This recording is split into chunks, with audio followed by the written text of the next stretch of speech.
Gold, trusted gold buyers. మీరు తాకట్టు పెట్టిన బంగారాన్ని విడిపించి ఈ రోజు ఉన్న మార్కెట్ ధరకు కొనబడను.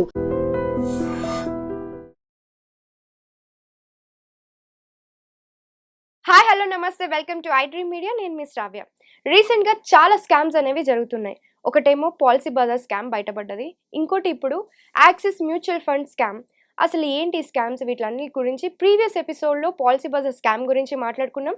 ఇప్పుడు యాక్సిస్ మ్యూచువల్ ఫండ్ స్కామ్ గురించి మాట్లాడడానికి మనతో పాటు ఉన్నారు certified financial planner Anil Kumar Bachchi గారు. నమస్తే సార్. నమస్తే అండి. సో ప్రీవియస్ ఎపిసోడ్లో మనం పాలసీ బజార్ స్కామ్ గురించి మాట్లాడాము. ఇప్పుడు యాక్సిస్ మ్యూచువల్ ఫండ్ స్కామ్ ఒకటి కూడా బయట వచ్చింది, అది 200 crores అని చెప్పి అంటున్నారు.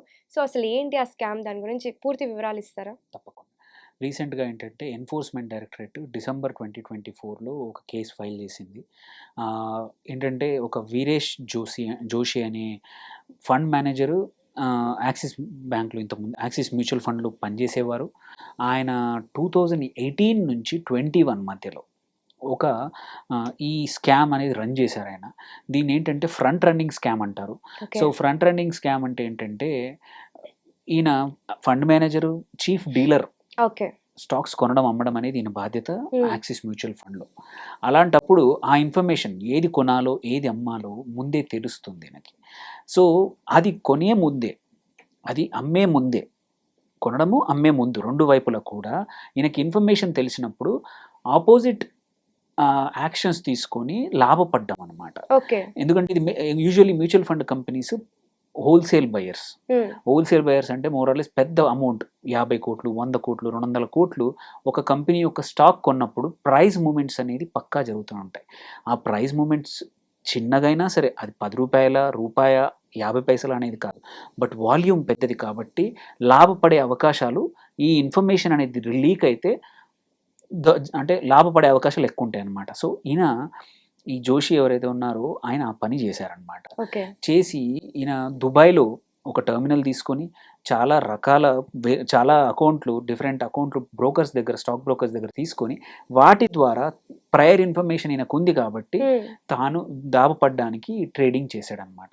ట్రేడింగ్ చేసి అక్కడ నుంచి లాభం పొంది ఆ డబ్బుల్ని హవాలా పద్ధతుల్లో కానీ డిఫరెంట్ అకౌంట్స్ ద్వారా మళ్ళీ తన ఇండియాకి పంపించుకొని నియర్లీ ఇప్పటివరకు దొరికిన ట్రాన్సాక్షన్ సపోర్ట్ అంటే ఎంతవరకు దొరికిందంటే 200 కోట్ల వర్త్ స్కామ్ జరిగింది.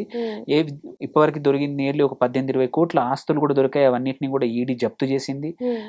ఇతన్ని ఇమ్మీడియట్ గా ఎప్పుడైతే ఇది స్కామ్ బయటపడిందో అప్పుడే యాక్సిస్ బ్యాంక్ అనేది తీసేసింది. ఈ వ్యక్తిని తీసేసి తన్ని టర్మినేట్ చేశారు.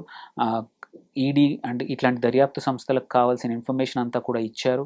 వాళ్ళు కూడా డిఫరెంట్ స్టాక్ బ్రోకర్స్ ఇతను ఎక్కడెక్కడ యాక్సెస్ చేశాడు, తన ఫోను, తన డేటాను బట్టి తన అకౌంట్స్లోంచి కూడా చూసుకొని ఈ స్కామ్ అమౌంట్ ఏంటి, స్కామ్ ఎంత జరిగింది, ఎన్ని అకౌంట్లను వాడారు, అవన్నీ కూడా ఇప్పటివరకు తెలిసింది మాత్రం 200 కోట్లు. మనం మర్చిపోకూడదు ఏంటంటే యాక్సిస్ బ్యాంక్ ఇవాళ 2 లక్షల కోట్ల ఇన్వెస్టర్స్ సంపదను మేనేజ్ చేస్తోంది. సో ఇది ఇట్లాంటి ఫ్రంట్ రన్నింగ్ స్కామ్ అనేది పెద్ద క్రైమ్. ఎందుకంటే ఈ scale of business is huge. ఇక్కడ మన ఇన్వెస్టర్స్ డబ్బులు ఉన్నప్పుడు ఇన్వెస్టర్స్ డబ్బులు ఎక్కడ ఇన్వెస్ట్ చేయాలనేది మేనేజ్ చేయాల్సిన బాధ్యత ఫండ్ మేనేజర్ది. అందులో ఇంటిగ్రిటీ చాలా important. Data integrity, decisions integrity, ఎవరికి అంటే ఇన్వెస్టర్స్కి లాభాలు వచ్చేట్టు చూడాలి, కానీ ఇన్వెస్టర్స్ యొక్క డిసిషన్ దీన్ని తన సొంత లాభాలకు వాడుకోవడం, ఈ డేటానే కానివ్వండి, కొనడం అమ్మడం అనే కానివ్వండి, ఈ యొక్క ఇన్ఫ్లుయెన్స్ అనేది అన్డ్యూ అడ్వాంటేజెస్ వాడుకోవడం అనేది క్రైమ్. సో అందుకే ఇది వెరీ ఇంపార్టెంట్. ఇట్లాంటిదే మనము క్వాంట్ మ్యూచువల్ ఫండ్లో కూడా చూసాం లాస్ట్ ఇయర్. అక్కడ కాకపోతే జరిగింది ఏంటంటే బయటకు వచ్చినప్పుడు క్వాంట్ ఇంటర్నల్ ఎంప్లాయీస్ కన్నా కూడా క్వాంట్ ఒక థర్డ్ పార్టీ డీలర్లని ద్వారా కొనేది. ఆ third party dealer front running చేశాడు అక్కడ. సో ఇక్కడ ఒక ఫండ్ మేనేజర్ చేశారు. ఎస్, అది చాలా పెద్ద అంటే ఒక వరీసమ్.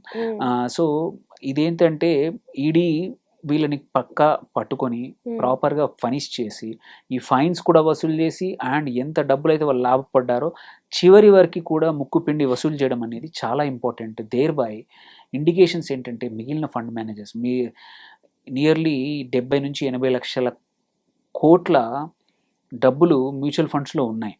సో ఇన్వెస్టర్స్ జాగ్రత్తగా, నా డబ్బులు జాగ్రత్తగా ఉన్నాయి, ఎటువంటి ఇబ్బందులు లేకుండా ఉండాలి అంటే మాత్రం, సిస్టమ్ మీద నమ్మకం ఉండాలి అంటే మాత్రం ఇలాంటివి జరగకూడదు. జరిగినప్పుడు బయటికి తీసుకొచ్చి బాధ్యులను పట్టుకొని వాళ్ళ మీద పనిష్ చేయాలి. సో ఈడీ అది మంచి పని చేస్తూ ఉంది. యాక్సిస్ బ్యాంక్ కూడా ఇమ్మీడియట్గా తెలియగానే అతన్ని టర్మినేట్ చేసింది. బట్ ఇట్ షోస్ మన డబ్బులు ఇప్పుడు బయట వేరే బ్యాంకుల్లో కానీ అన్ఆథరైజ్డ్ ప్లేసుల్లో మనం ఇన్వెస్ట్ చేస్తున్నాము, దానికన్నా కూడా మ్యూచువల్ ఫండ్ సిస్టమ్ స్ట్రాంగ్గా ఉంది, ఇట్లాంటి వాళ్ళని వదలదు అనేది మాత్రం ఒక ఇండికేషన్. దో ఇట్ ఈస్, మీరు ఇంకో క్వశ్చన్ అడిగారు, ఇన్వెస్ట్ చేసిన వాళ్ళకి ఎటువంటి అయినా ఇబ్బంది ఉందా? ఎటువంటి ఇబ్బంది అయితే ఏమీ లేదు. ఇది ఫ్రంట్ రన్నింగ్ స్కామ్లో ఇన్వెస్టర్స్ డబ్బుల్ని ఏమి చేయరు. ఓన్లీ ఇన్వెస్టర్స్ డబ్బులు ఎక్కడ ఇన్వెస్ట్ చేస్తున్నామో ఆ స్టాక్ని ముందు కొనడము, అమ్మడము చేయడం వల్ల వాళ్ళు లాభాలు పొందుతూ ఉంటారు. ఇన్వెస్టర్స్కి మాత్రం డైరెక్ట్గా ఎటువంటి డబ్బులు అనేది మ్యూచువల్ ఫండ్స్ నుంచి తీసుకోలేరు, ఎవరు కూడా డైరెక్ట్గా స్కామ్ చేయలేరు. అందుకే ఇన్వెస్టర్స్ భయపడాల్సిన అవసరం లేదు. ఇట్లాంటి checks and balances with in the mutual fund industry, AMFI ద్వారా కానివ్వండి, సెబీ ద్వారా కానివ్వండి, ఆర్ వాళ్ళిద్దరు వాళ్ళ కానప్పుడు ఇట్లాంటి ఈడీ వాళ్ళు కూడా వచ్చేసి ఎప్పటికప్పుడు క్లీనప్ చేస్తూ ఉంటారు. మనం ఎంతగా యాజ్ ఎ ఇన్వెస్టర్ భయపడాల్సిన అవసరం లేదు, మన డబ్బులకు ఎటువంటి ఇబ్బంది ఉండదు. సో సెబీ నుంచి ఎలాంటి రెగ్యులేషన్స్ ఉండవా అంటారా ఇప్పుడు యాక్సిస్ మ్యూచువల్ ఫండ్ మీద? ఆడిటింగ్ జరిగింది, ఇంకా ఎవరైనా ఉన్నారా అని జరిగింది. ఓన్లీ అతను మాత్రమే ఇది చేశాడు. సో అతనితో పాటు పెద్ద స్కామ్ ఒక్క పర్సన్ ఆయన టీంలో వాళ్ళందరూ దొరికారు. ఇది మోస్ట్ ప్రాబబ్లీ ఏంటంటే తన ఒక్కరితో కాకుండా తన చాలా మంది బ్రోకర్లు అవసరం ఉంటుంది, వేరే వాళ్ళ అకౌంట్స్, వాళ్ళందరూ దొరికారు. వాళ్ళందరూ అసెట్స్ మల్టిపుల్ సిటీస్, ఒక సిటీలోనే కాదు. ఇట్లాంటి జరిగినప్పుడు ఏంటంటే ఒక్కటి కాదు, ఆపరేటర్స్ 4-5 సిటీస్లో 6 సిటీస్లో కావాలన్నమాట. ఒక ద్వారా అంటే ఈ ఇన్ఫర్మేషన్ని ఒక్కరే లాభపొందరు, వాళ్ళు కూడా 4-5 వాడుకుంటారు అనమాట. సో ఎవరెవరైతే పొందారో వాళ్ళందరినీ కూడా పట్టుకున్నారు. ఇప్పటికీ ఎటువంటి ఇబ్బంది లేదు. కాకపోతే మనం always we should be careful. Systems are careful, but మనం కూడా ఇట్లాంటివి తెలుస్తూ ఉండాలి. ఏ ఫండ్ ఎలాంటిది అనేది తెలుసుకోవడం తప్పేం లేదు. బట్ దీనివల్ల ఇప్పుడు ఎగ్జిస్టింగ్ ఇన్వెస్టర్స్ కానీ ఫ్యూచర్ ఇన్వెస్టర్స్ కానీ ఎటువంటి ఇబ్బందులు ఉండవు. ఇట్లాంటి బయటపడ్డప్పుడు ఏంటంటే మ్యూచువల్ ఫండ్ కంపెనీస్ కూడా వాళ్ళ ఇంటర్నల్ సిస్టమ్స్ని ఇంకా స్ట్రాంగ్గా చేస్తూ ఉంటాయి. So these are all wake up calls అనమాట. సో యాజ్ ఎ ఇన్వెస్టర్ మనకు ఎటువంటి భయాలు లేదు. ఈ scam is only front running scam. Investors డబ్బులు ఎక్కడ పోలేవు. ఓకే, ఇప్పుడు ఇన్వెస్టర్స్ మీద ఏం లేదు, బట్ యాక్సిస్ స్టాక్స్ మీద ఏమన్నా ఎఫెక్ట్ పడుతుందా? లేదు, యాక్సిస్ మ్యూచువల్ ఫండ్ కూడా ఇది ఆల్రెడీ యాక్సెప్ట్ చేసింది. సో దే హ్యావ్ ఇన్వెస్టిగేటింగ్ అథారిటీతో ఆల్రెడీ సహకరించింది, వాళ్ళ డేటా వాళ్ళకి కావాల్సిన సపోర్ట్ అంతా ఇచ్చింది, కాబట్టి ఎటువంటి ఇబ్బంది ఉండదు. బట్ కాకపోతే ఏంటంటే నెగిటివ్గా ఉండే వాళ్ళు మాత్రం ఇది ఒక నెగిటివ్ బయటకు వచ్చేయడం అట్లా అంతా ఉంటుంది, కానీ ఎటువంటి ఇష్యూ లేదు. No worries. Okay sir, thank you so much. Thank you.